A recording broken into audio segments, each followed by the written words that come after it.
Bonjour à tous et bienvenue au lancement virtuel du livre Je vibre au tempo de. Mon nom est Mélanie Poirier et je suis éditrice pour les éditions MP Trésor. Afin que cet événement soit grandiose, merci de partager à tous vos contacts. Je vous souhaite un très bon lancement.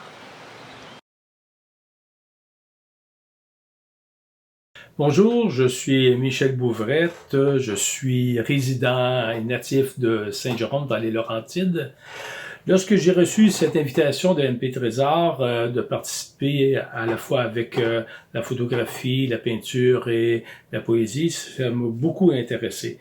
Donc j'ai reçu la photo de Patrick Perrault qui représente un rocher dans une vallée aux États-Unis où a sévi beaucoup de guerres entre les Blancs et les Autochtones. Mais c'est lorsque j'ai entendu la musique du film, la trame sonore du film Le Dernier des Mohicans, joué à la flûte par Alexandro Querivalou, j'espère que je le prononce bien. C'est là que ça m'a vraiment touché, ça m'a rejoint, et je l'ai écouté en boucle. J'ai aussi fait des recherches, puis je me suis aperçu qu'il y avait quelque chose de dramatique dans ce qui s'est vécu aux États-Unis dans les années peut-être 1800, quelque chose comme ça. Donc, je vous livre le poème issu de cette écoute de musique et de cette photo. Le titre du poème, c'est La vallée de l'Orican. L'Orican est vraiment une vallée aux États-Unis. Un vent venu de l'envie a déchaîné crainte et affolement, soulevé la poussière de la haine. De la montagne sacrée, le feu dans les yeux, le grand Sachem fixe son regard sur l'envahisseur, aigle blanc. Les serpents sifflent de la déchirure stridente. La peau rouge des tambours coule dans les veines de la révolte, jusqu'au fleuve de l'indifférence. Des crevasses profondes jaillissent les gémissements des falaises ancêtres. Du ciel de la vallée de l'Orican, le soleil ronge les vallées de l'enfer, où l'aigle tournoie toujours au-dessus des corps dépossédés.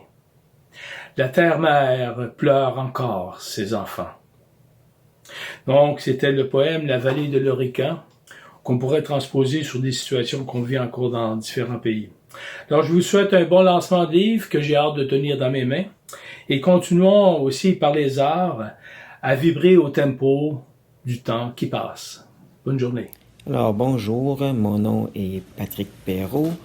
Je vous présente l'œuvre que j'ai participé au livre collectif avec MP Trésor. Je suis natif de Longueuil, je suis un artiste multidisciplinaire.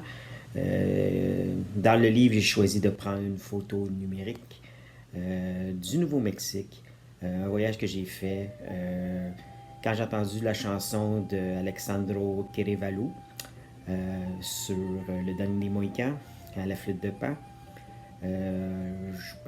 Écoutez, c'est un voyage spirituel autant de par l'image que par la musique. Je vais vous laisser le soin de l'écouter tout en regardant ma prise. J'aurais pu choisir plein d'autres photos, mais j'aimais celle-ci du Rio Grande. Voilà. Merci. Comment faire pour vous procurer ce magnifique bijou littéraire intitulé Je vibre au tempo de, qui contient 208 pages en couleur et de haute qualité, qui réunit le talent de 90 créateurs? Eh bien, c'est très simple. Vous n'avez qu'à vous diriger sur le site des éditions MP Trésor ou à venir faire une visite à la galerie MP Trésor située à Durham-Sud, au centre du Québec.